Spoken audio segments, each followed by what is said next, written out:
this episode of Teeter Talks, I chatted with Julie Cole. She is the co-founder of Mabel's Labels. She is an author. She is a recovered lawyer, as she calls herself. She is a media personality, and she is a mom of 6 kids. This woman is remarkable, and I could listen to her talk for hours because she's also hilarious and so insightful. She shared so many incredible pearls of wisdom during our conversation. We talked about the parallels between running a business and running a family. We talked about equity versus fairness and sometimes having to treat our children differently because they are different, and how that applies at work, having to treat people on your team or in your company differently because we are different people.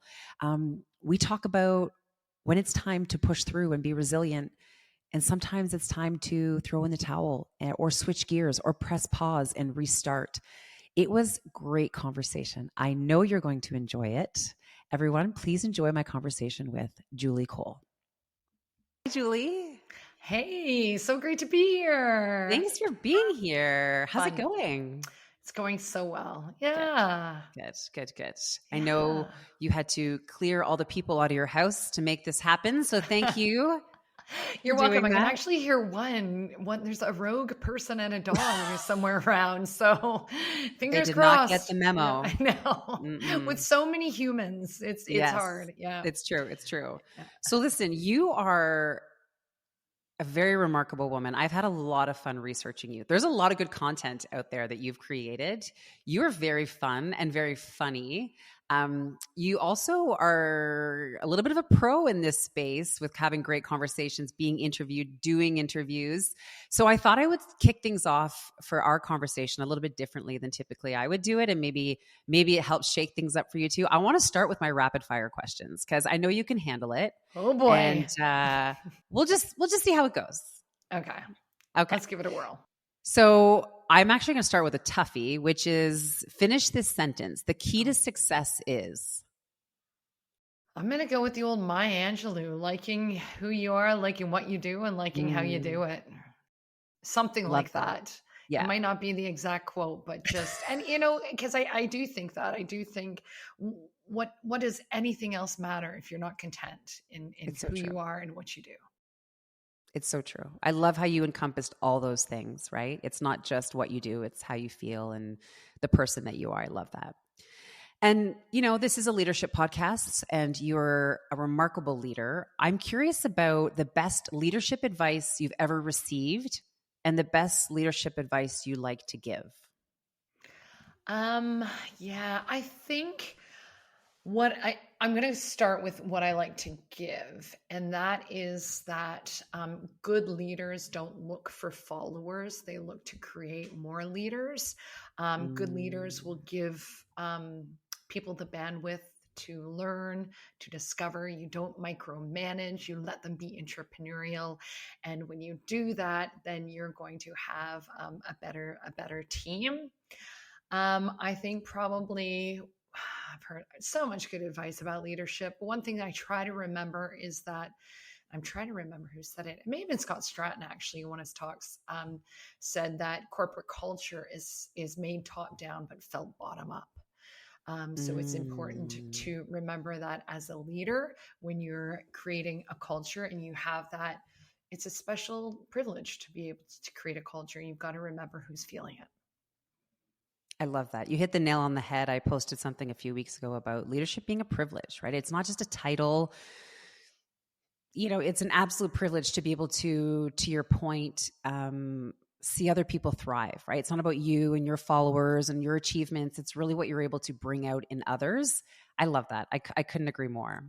This one might be a little easier one, but given how popular Mabel's labels are, I don't know a kid who doesn't have a label on every article of clothing and water bottle that they own.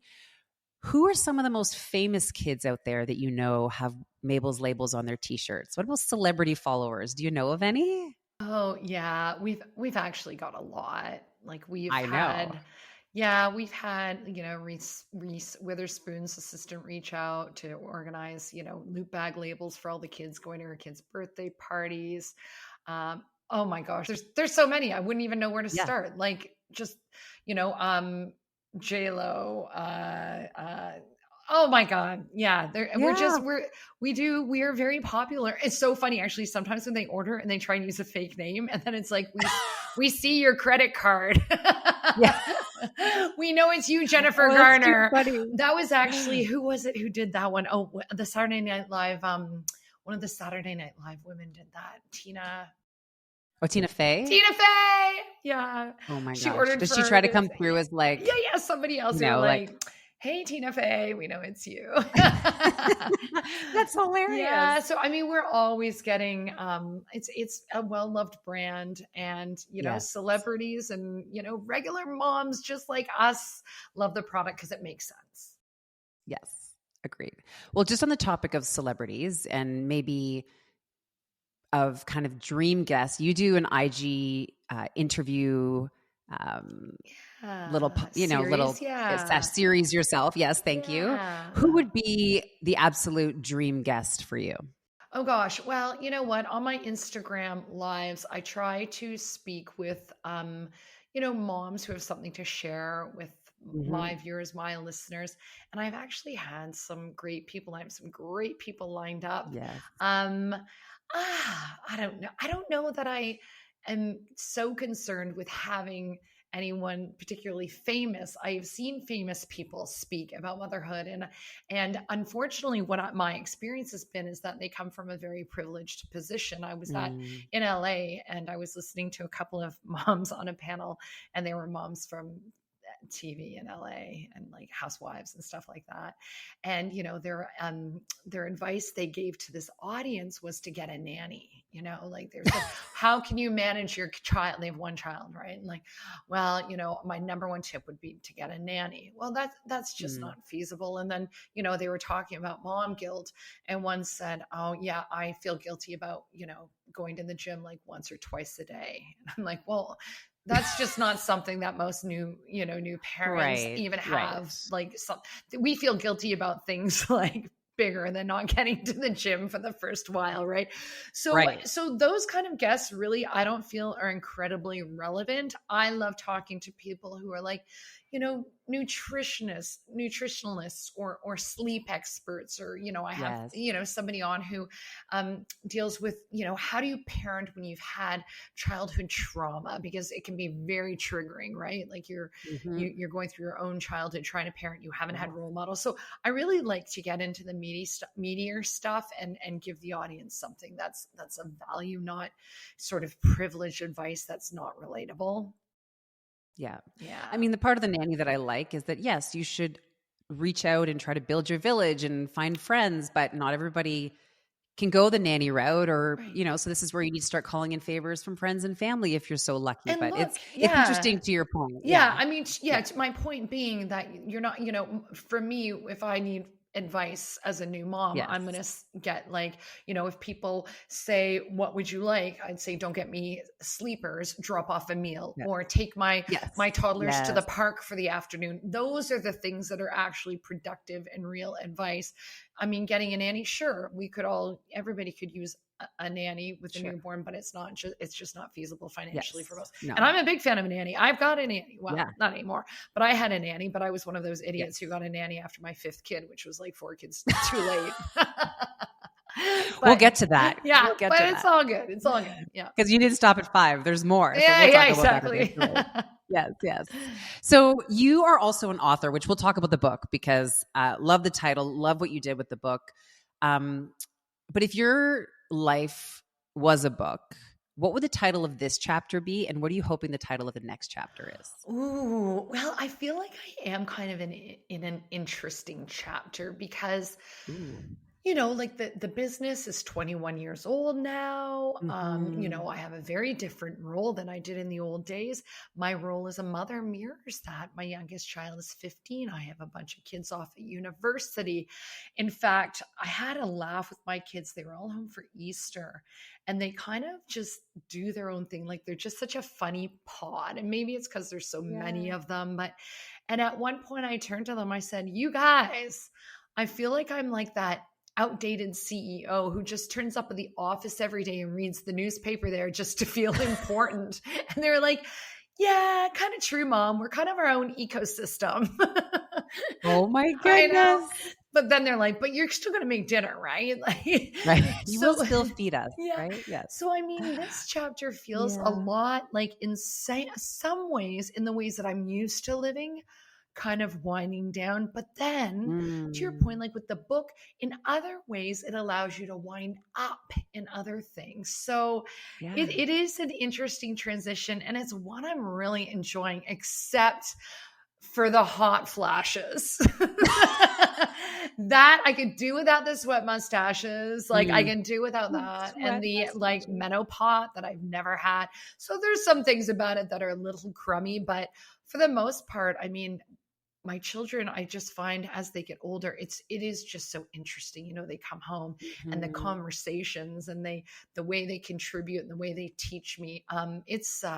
Yeah, it's a bit of a ride. It's a long cry from when, you know, I had 3 to 1 in diapers for over 12 years, right? Oh Straight. my goodness. So it's Yes. been yeah, sometimes I look back and I'm sure all mothers and all business owners do that and you're like, how? Yeah. But I think, you know, we Yeah. just dug in and did it, Just right? did it. You just do. You I mean, just it's kind of a life and business lesson where you just get her done, right? You just you have to do what you have to do do. sometimes. The more you think about it, the less you'll probably get done.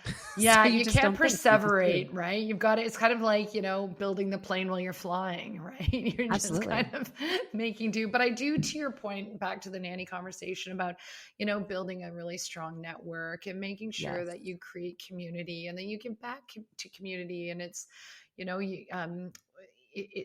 game gives what game gets, and you know you've got to Yes, be a part of that. And it's very for important sure. to create both as a business leader and as a parent. Yes. It's interesting, you know, we're talking about your kids now. So let's go there because you're a mom of 6. And I know when you and I first spoke, I said I was so excited by that because my mom's the oldest of 8 siblings. My husband's dad is, you know, one of 10. We come from these huge, amazing, chaotic families. You just don't see that as much anymore. Sure. Um, was having a big family something you always wanted? Or is it something that just happened because you were just having so much fun and you just kept on going? Yeah, look, I'm going to say a couple of things. I would say that, you know, I was one of 4 and Daddy was one of 5. We liked the idea of probably, you know, we probably thought, oh, well, we'll have more than 2, you know, Right. like we think we'll have more than 2. And it just seemed like every time we had one, we were like, this is fine. We're fine. Yeah. This is fun. Yes. I mean, it wasn't perfect that I had to have 6 C-sections, you Mm. know, and especially when you're coming home, like the first time I came home, I'd have 15-month-old, and then I came home, there's a 20-month-old, and then there's, you know, so you're coming home. It's a bit of a rough recovery. But here's the thing. Um, so many women said to me, you'll know when you're done. So I just Oh. thought eventually I would be like, there, I know I'm done. And I need to warn young listeners or people who are in that, not everybody has the I'm done gene, because I didn't. When I was on that table having my 6th C-section, I didn't feel done. I mean, at that point, I was old and Wow. I had 6 C-sections, and it was time to, you know, wrap this whole thing up and move on to the next stage.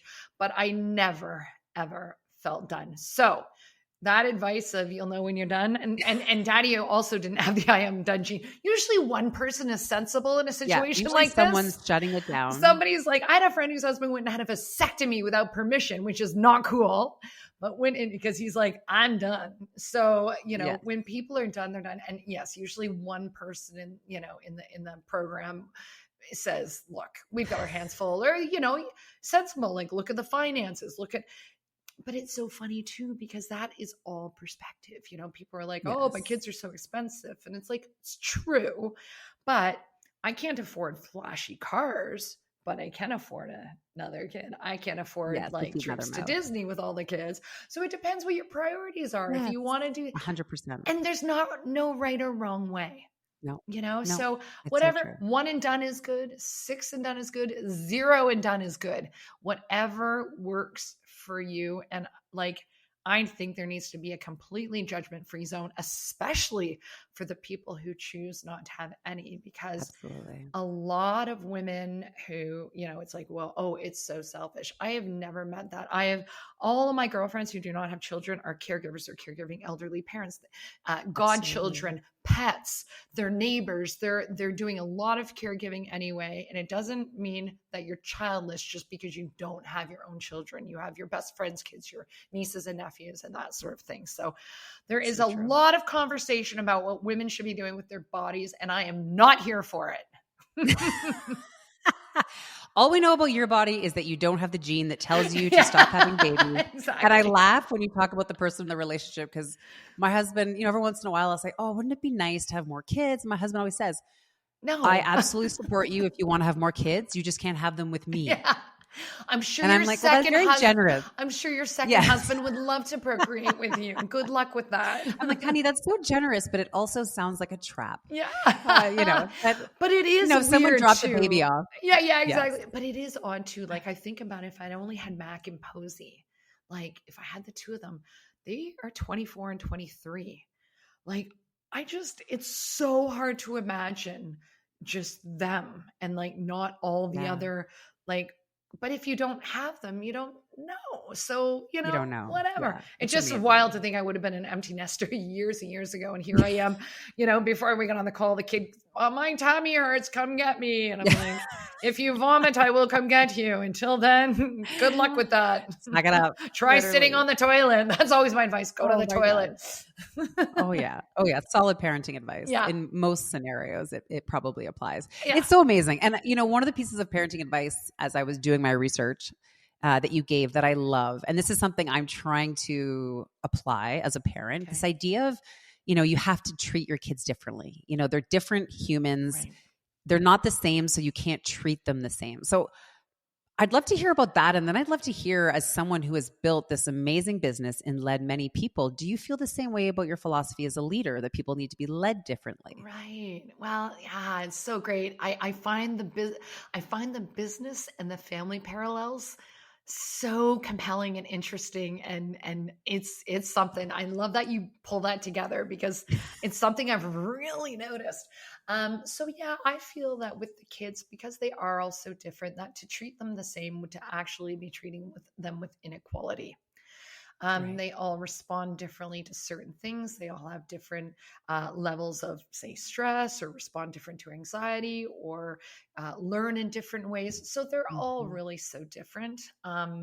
And I've got another friend who, has a bunch of kids too. And she felt a little bit bad because she was sending the first one to a private school because he was neurodiverse, and then wondered if she should send all of them there because that's fair. And to that I say no. The other kids, I've got some kids who are real public school kids, so they shall go to the public school. I have some kids who are neurospicy and might need a bit of a softer landing. So yes, guess what? I have to pay a little bit more to get them the education that they need. Right. And I'm okay with that. I don't feel like I have to buy one kid a car because they went to public school to make it even. I don't even feel like I need to spend the same amount of money on their birthday presents or their Christmas presents. I do not. That money doesn't factor in that way. And I know a lot of parents really, really struggle with that. And I can tell you, like, from my 6, they want the best for their siblings. And they would never say, well, it's not fair. He went to private school and I went to public school, because they know that they're all different and they have different needs, and we celebrate all of it. Now, to translate that to work, absolutely. Everybody at the office, everybody on your team is different. And that's why I think it's really important. Even your business partners or your high level, like CEOs, everybody responds differently. And I know when I was working with my co-founders, we did things to assess our better communication styles, how we communicate, how we best receive messages, because you know what? It taught us how to communicate better with each other. I had one partner who receives messages or criticism or feedback better if you build them up a bit first. We learned that. Right. Meanwhile, I was the kind of person who go in and be like, hey, dude, why don't we try it this way? Have you thought about that? No, what she needed was a little bit of a softness first and then go in with that. So then guess Right. what? I can communicate better with her because I knew her better. And we do a lot of things like that. Our entire office has done, the DISC program, which again, I'm shocked at how it really does figure people out. I'm like, I'm going to trick them. And I couldn't trick them in the assessment. I'm like, I'm going to outsmart the Of course you would try to trick them. Yeah. Because also I always wonder with those, like, am I right? Am I answering it how I want to be, how I see myself, Right. and what I aspire to Because be? you're so self-aware that you're like, I know what they're asking me here. I know. Or do I Yeah. answer it truthfully, or do I know the difference? So I find like I really get in my head about that stuff. So Yes. it was great doing that, because then like we've got this big whiteboard and we see where everyone is. So like sometimes I'll send an email and I'm like one of those like direct, right? Like I'm a D. So and somebody will be like, "Ooh, that email was a bit sharp." They'll be like, "But it came from Julie." So that's just her way. It doesn't, she's That's not just mad at Julie me. speak. She's Yeah. not, yeah. Right. So we all kind Just of throw in a know. few little X's and O's at the bottom, and I'm everyone's great like, with oh, the okay. emojis. I'm great with the LOLs and emojis, and I can be very self-deprecating, right? So I'll be like, I know I'm a tech idiot, IT guy. Can you tell me what to do here?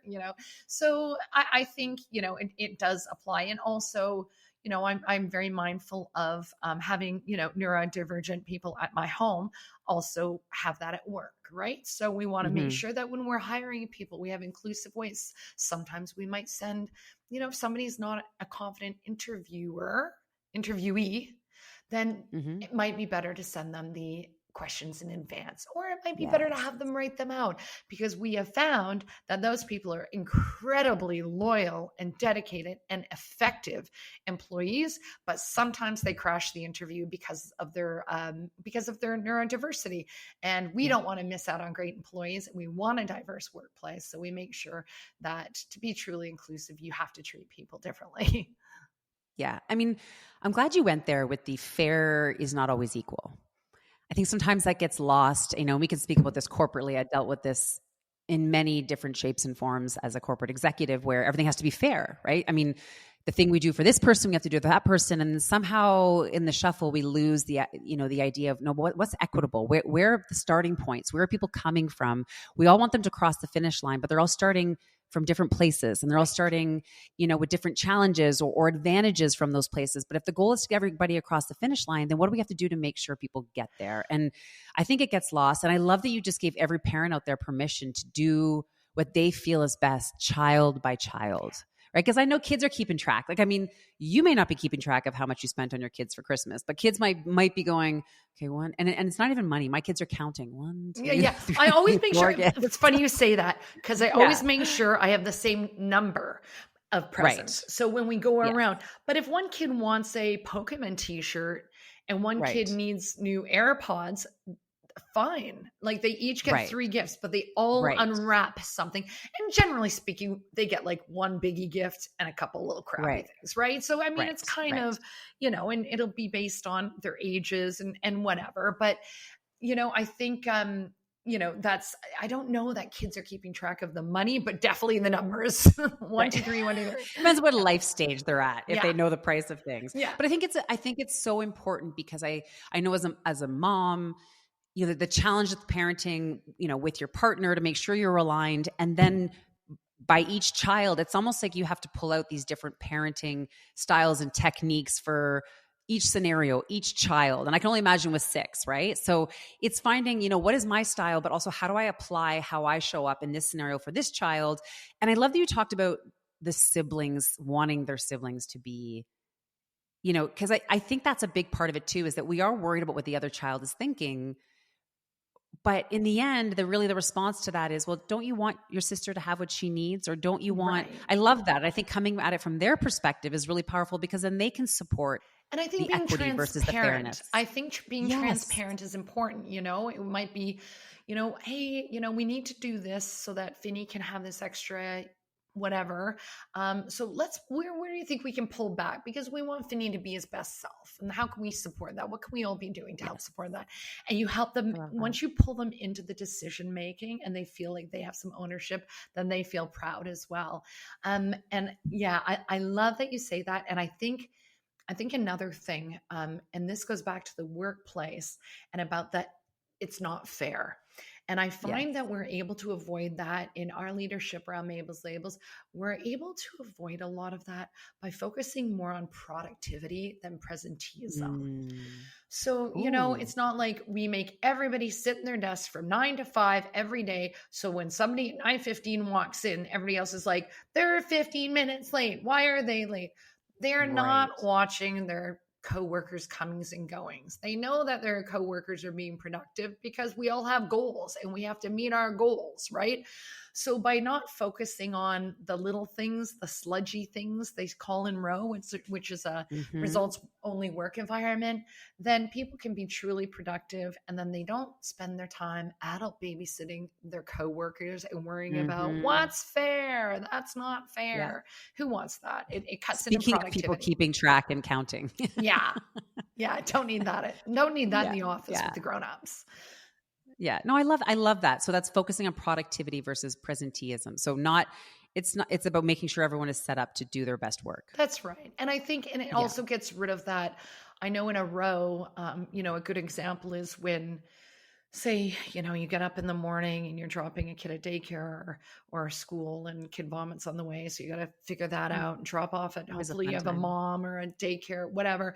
So you get to the office an hour late. You've already put in a full day work, and then everybody's like, oh, nice of you to join us. And it's just like, oh, such a morale like killer. Yes. And it's Yes. just like, so, that's kind of sludge just drags down the whole office. It's very toxic.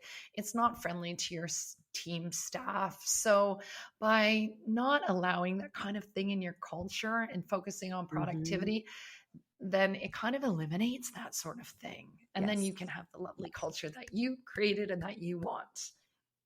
Which is very important for leaders, as you mentioned right off the top. So Yeah. I absolutely agree. Now, I love this. Your bio states that you are a recovering lawyer or recovered. Are you I'm recovering or are recovered. you I'm recovered? fully Okay. recovered. I have finished the complete 12 steps, and I've been law sober for many years.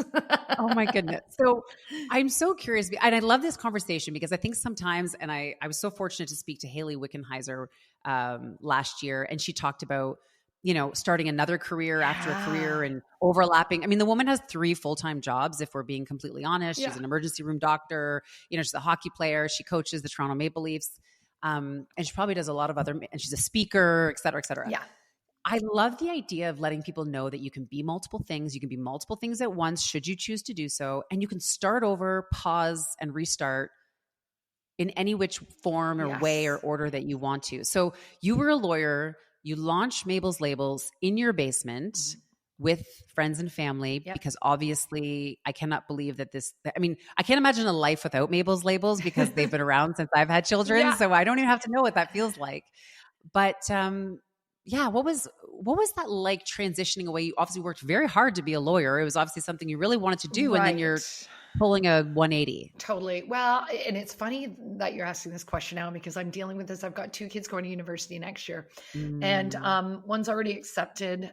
Actually, they both accepted, but one's having second thoughts and thinks that now she wants to do something else at a different school. Oh, And she's honestly in her head about it and perseverating about it. And I'm like, just do what you want. I just said, go. Yeah. did my undergrad.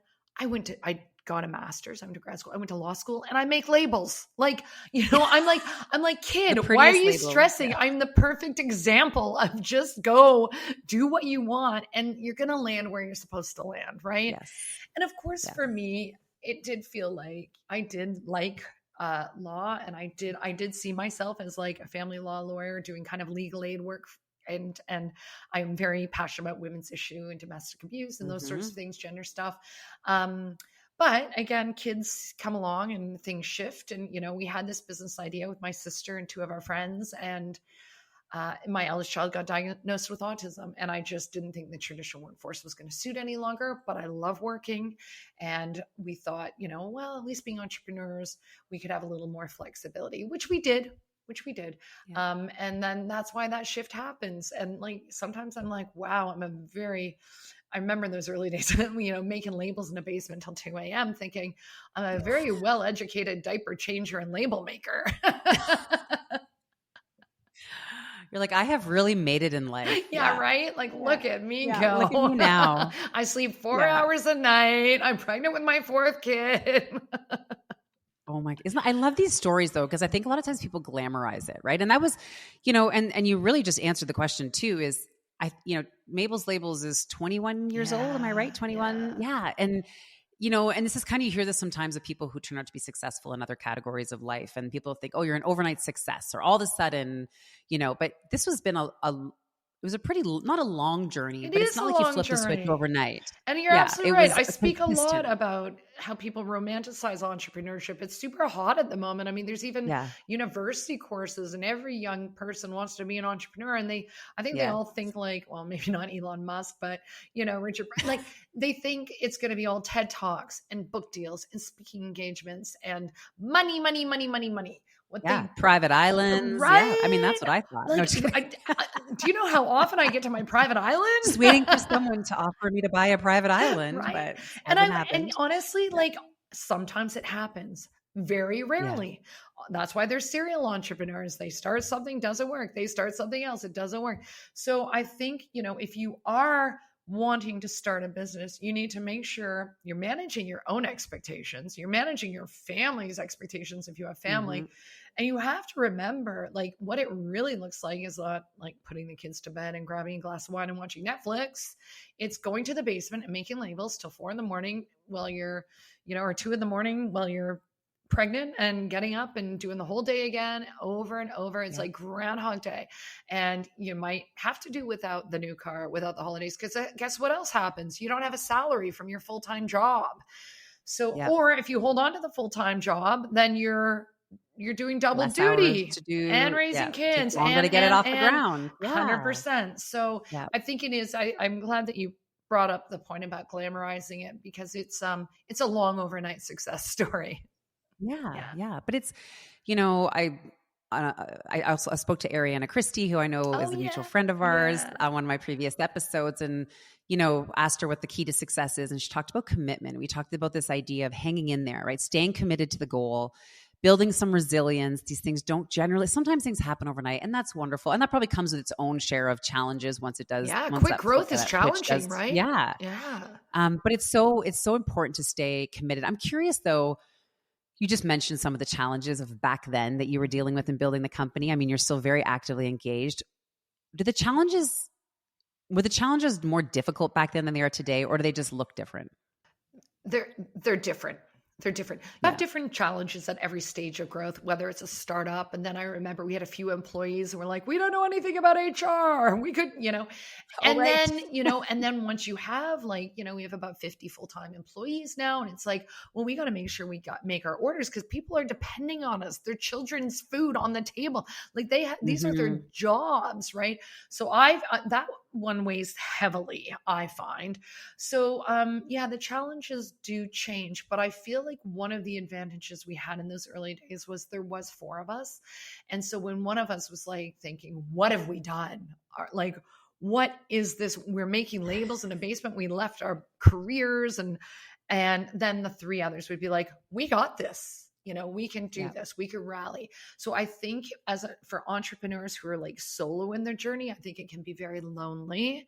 And that's why I think you really need to be listening to podcasts. You need to be connecting. You need to be networking. You need to join groups. You got to turn up so that when you think you're at your wit's end and you can't carry on, you're going to meet somebody who's going to be like, actually, that happened to me, and this is what happened. Yes.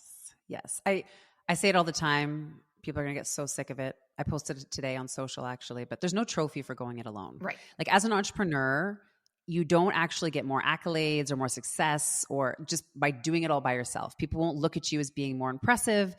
The value of your company that you're building is not necessarily worth more because you did it all by yourself.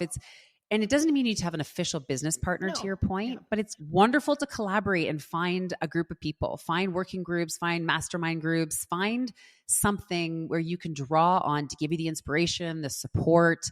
and whatever you need in that moment, to your point, Yeah. to kind of get you through to the next step, Totally. the next day. Your network is your net worth. And honestly, this is Yes. something women, this is an advantage we have as business people and entrepreneurs. We are excellent at making connections. So make those connections and pick those brains and ask people to go for a coffee. And as I say to my kids, I say to everyone, no's are free. Ask the question. You know, somebody just, they had been bugging me for 20 minutes on a Zoom and I'd been like, no. And I was like, oh God, I'm just going to say yes to her. And we just had a great conversation before this because she didn't take no for an answer. And I finally gave in and she got what she needed from me. And I'm like, good on her. Well done. Yep. You know, it's amazing. Yeah. It's amazing. And I'm thrilled you brought up female entrepreneurs, because I know something else that you've talked about is this idea of the mompreneur group or the mompreneur label. And this idea that somehow we feel the need to identify the mompreneurs or the female entrepreneurs as this group that sometimes also get categorized as hobbyists, right? Where it's, you know, you're an entrepreneur, but you're a mompreneur, or like almost like it comes with rainbows and unicorns in the background, and there's some sort of glitter that's about to fall from the sky when we talk about it. Talk a little bit about the legitimacy of that space and just your thoughts on mompreneurship, if you will. Look, I think that the problem with the term, it was a term that kind of started around the time that we launched, and we didn't mind grabbing onto it a bit because it actually did provide a great PR spin. It gave us some attention. You know, we were these four moms in a basement in the Hammer making labels. And, but the problem with that title can be is that you're not seen as a legitimate business person.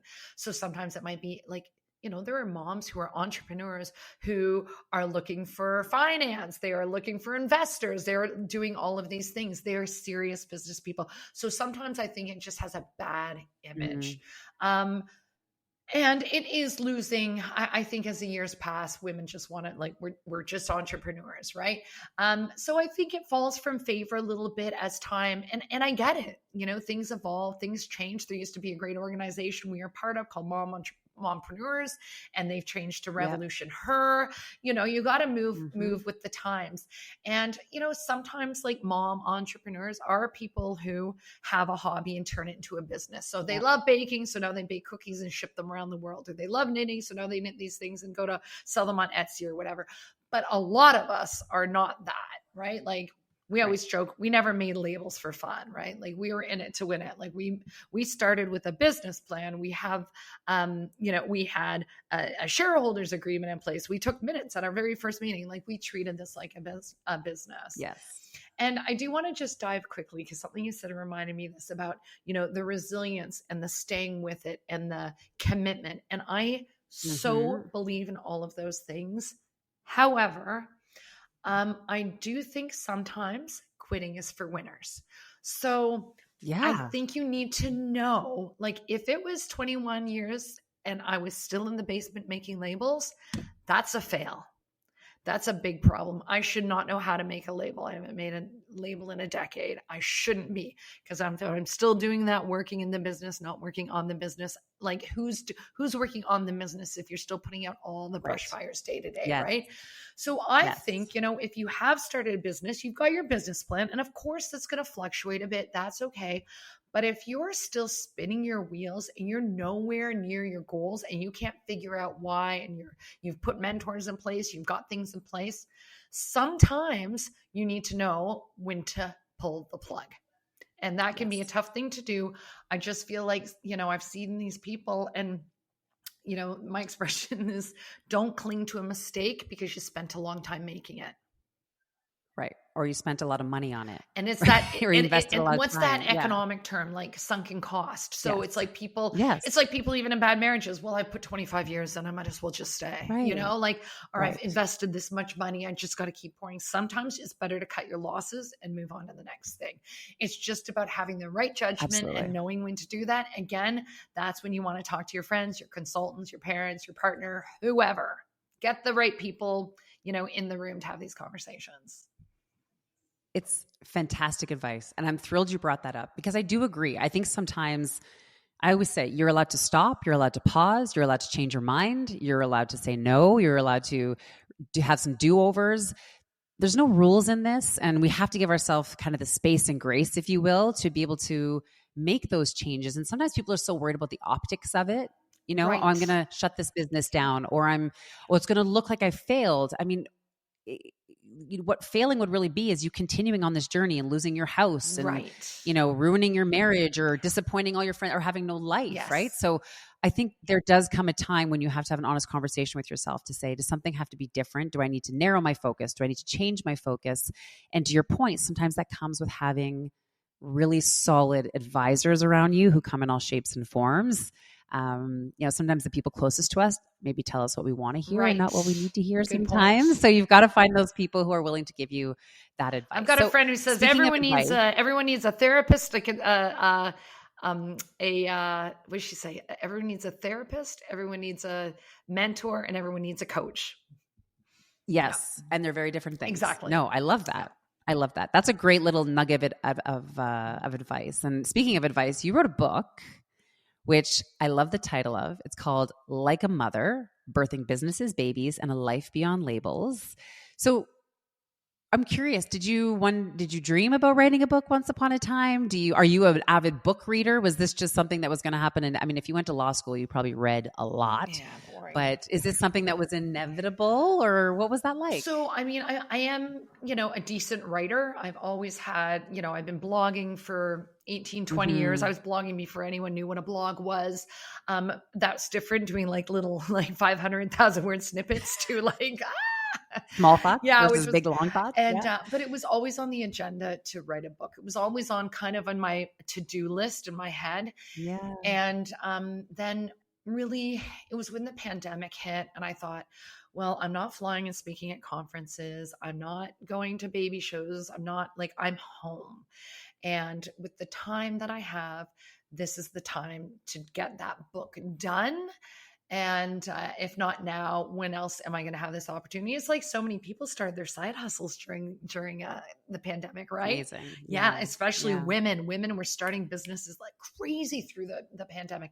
So that was my time. That was my time, and that's what I embraced it, and I got her done, and here we are. And it's done really Amazing. well, and it's just kind of jam packed with like my life advice, my business advice, my parenting advice, Yes. just all sort of my hacks in a very readable, but with humor. Amazing. Yeah. And you have such an amazing way of communicating about you. You're, wonderful humor, very well spoken, very relatable. Like, I mean, in a sense, you're not relatable at all because you've built this business, you have 6 children, you're doing all the things, but in so many ways, people are pulling on nuggets to go, yes, I really connect with that piece of it. So thank you for sharing that. I'm sure that was a lot of work. See, I don't have a dream to write a book because that just sounds like so much work to put all those thoughts it on was paper. a lot of work, but you know what? The process, if anyone is thinking about doing it, like honestly, if you just sit down for an hour a day and like just write, and then throw it in a Google Doc. Like for me, it was like I wrote the stories, and then at the end put it together like a puzzle. So it wasn't like the start, the middle, the beginning. It would just be like, okay, I'm writing everything I know, and then I'll piece it together at the end. And that worked well for me because then you could do themes, and having a good editor, of course, is a big help, and being committed. Some writing groups are great. Like I've got friends who are trying to write books, and they even have like just an accountability group. They all go on Zoom and they don't talk, and they write for an hour, but they just make sure each other turns to each up. other. Yeah. Slap the keyboard. Yeah. That's amazing. Yeah. Yeah. And their cameras are on. Well, I'm sure. Yeah. Yeah. I do know several people who should be writing a book for sure. Like just, some people have amazing stories and just an amazing way of telling them. And that's some good advice to kind of just get it out and worry about how it fits together. And to be frank, books generally, for those who are thinking about writing one, books aren't like very few books make money, right? So like the business that I'm in, the kind of thing that wasn't making $1 million wasn't my goal. My goal was more, share what I've learned with other entrepreneurs, share with other parents. It's kind of a modern day business card, right? Like now I do a lot of speaking. They'll be like, hey, we want to buy your books to give to all the audience members, give them something to take away.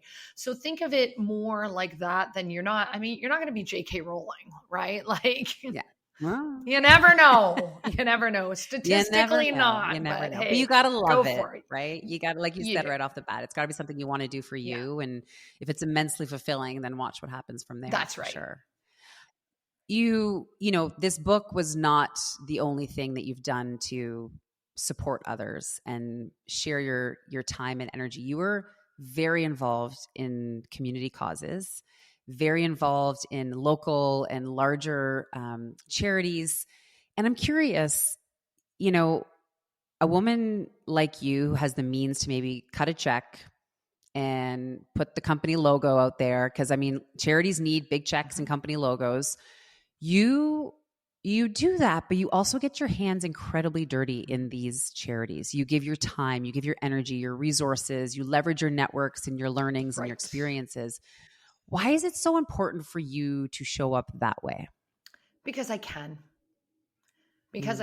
And because it's important, and we're all a part of this community, and to make it happen, we all have different ways that we can give. The 3 T's: time, treasures, and talent. So yes, I'll give my time. I'm on a couple of boards that will give me my time, but I also know what I'm capable of. I'm not going to give my time to go, say, blow up balloons for a day before a gala. I don't have that kind of capacity with my time. When I retire, maybe that's something I can do. So I'm very protective of my time. So I will sit on boards and I will turn up. I definitely have treasures that I can share. So I'm in giving circles. I make donations. I'm very strategic about the organizations I give to, and my talents. So yes, maybe I can share, my expertise in marketing or communications, or maybe a bit of law for organizations, and make some introductions. I'm a connector. So, somebody might be looking for somebody for their board who is a talent lawyer. So I'm like, I know somebody who's a talent lawyer. Let me do an introduction. Yeah. So I think, if you can give in 1, 2, or 3 ways, it's fulfilling. It's important. You make wonderful connections, both business and personally. And absolutely, a big part of it too is role modeling for my children, the kind of people I want them to be. We can talk to our kids all we want about how we want them to be and teach and preach, but this parenting thing is a role modeling gig. So act how you want them to be. I love that. There's a podcaster out there. I mean, he's more than just a podcaster, Ed Milet, who says your kids will remember what's caught, not taught. Yes, love it. And it's all about what they see and not what they're told. And sometimes you don't even realize what they're seeing, but they just, parents know, kids pick up on everything. Absolutely. And you don't realize it. But I love how you said that, the 3 T's and finding a way to give back. I think people overlook the other T's sometimes in terms of time and talent, right? People are always thinking, well, I can't afford to give to charity. I'm like, no, do you have a couple hours? That's right. Someone out there is probably dying to blow up balloons because they have the capacity to do that, and that would be fun for them. Exactly. So I always tell people, find something that you can do to give in your own way. And it's right? going to change that over time, right? It's going to change over time. And you know what? If you're running when I had 6 babies and was building Mabel's Labels, I couldn't sit on boards. I mean, I was busy. No. Obviously, I had a kid with autism, so I was involved in like autism groups and things like that. And that also will direct your interests and where you spend your time, your personal, causes. If you have somebody who's impacted by cancer, you might get involved with that, or, so you're going to, and your capacity is going to change over the years. And there's going to be times where you don't have any money to spare, and that's okay too. You're busy buying diapers or feeding children. And I mean, look, I got how many mouths here? The grocery bills are killing me. You're going to start an eating rotation. Okay, you 3 eat today. Exactly. The rest of them will eat tomorrow. They'll be like, beans, that's so funny. Beans again, Mom? Oh, that's so funny. I know we're getting close to time, but I have to ask you a couple final questions. Okay. And this is always a tricky question because I feel women get asked this question, sadly, sometimes more than men, this idea of how do you do it all? So instead, I'm going to ask you, it's evident that you do a lot of things and that are all different things. Why is it important to you to do all those things? I think it's how I'm wired. I think I was sort of born that way. I always have done all of the things, like in high school, at university, I was a residence dom, but I was also involved in student politics. And then I also drove the van for students with disabilities who needed to get to class. And I did that. Like, and I started I volunteered here. I always have done all the things. I'm just one of those people. I think it's that old expression, if you want to get something done, ask a busy person to do it. I do Yes. think I've got a little bit of an ADD brain. Like I feel like the bullet maybe just skimmed me. And for some reason, that having a lot on and changing pace and moving on to other things just seems to really fulfill me. And it allows me to be productive and my best self. Is there one kind of life hack that is so important to you to be able to do all the things? Like something, if someone's like, how does she do it? Give me some advice. What is the thing that is so helpful to you? I think the thing is that I really honor my time and I expect other people to as well. I say no to my kids a lot. I say no a lot. If I get invited to an event, I actually have a 10-point checklist before I say yes. Yeah. And yeah, my kids, I mean, I say no, like if they forget their school lunch, I don't bring it to them, and it's not punishment. It's just, that's what happens. And they only ever forget it once. Right. Life. Well, I could be driving gym uniforms and projects to schools for forgotten things. So I'm just a natural consequence guy. I'll be like, oh, that's too bad. No, nobody's starved or had scurvy yet. So we're fine. And like, even my Jenny was like, his tummy hurts. I'm like, hang tight, bud. Like, I've got stuff on. And I actually surprised he did, because normally they know to kind of fight through, but I'm there for them in the ways that matter. But I make sure that they also are very respectful of all the things I need to get done in a day. Yeah, absolutely. Same at work. Yep. Well, yeah. And I love that you said, respecting your time and other people's time, right? Sometimes we respect other people's time more than our own time. So or vice versa. So it's finding the way to respect both. Final question for you. What's next? What is next? We kind of talked about your next chapter, but what is next? Look, I'm really one of those, like, I'm really happy with what I'm doing right now. And I'm not planning on going anywhere. Like, I just am I do a lot of speaking. I do a lot of connecting with parents. I love the team at Mabel's Labels. We're continuously rolling out amazing new product, great content, and having a lot of fun. So right now, well, I've still got, I'm just doing my due. I'm just doing my due right now. And I'm not thinking too far ahead, and just living for the moment and enjoying it. Yeah. What a great place to be so happy with where you are that you're not too worried about what's coming. Yeah. I don't think we always have to be like, what's next? What's next? Of course, I've got goals, short term, medium term, long term, but day to day, I mean, I'm onto a good thing here. Amazing. And people can find you and follow your interview series on Instagram at Julie Cole Inc. Correct. And mabelslabels.com. They can check it out. If people do not know Mabel's Labels and have not experienced Mabel, I'll tell you, it's more than just for people who have kids. We bought them for my grandparents when they were living in an old age home to keep track of all their stuff. I love that you guys came out with or I'm pretty sure you came out with the ones that says "Don't eat this" for people's lunches at work. Do you have those labels, or did I invent that in my mind? Okay, you're right, because I did one. Do not eat. I have the do not eat labels. You can custom make anything, right? So because I've got ingredients, and then I go to make dinner, and they've been eaten, so I throw my do not eat labels all over the place. I have a whole do not eat drawer in my fridge. But yeah, we've got. You're right. We've got sensory labels for kids who have like busy hands. We've got everything. Kids going away to camp, starting school, university, all ages, like you say, seniors who are going into residential care, and anything more specifically about me, you can find at mabelslabels.com/Julie Cole. Yes. Thank you so much, Julie. This was so wonderful. I want to value your time. You can get back to doing what you got to do. Sounds like you might have to pick a kid up at school. And I really look forward to future conversations with you. And I wish you the absolute best. Thank you for chatting with me today. Thank you so much for having me. What a great conversation.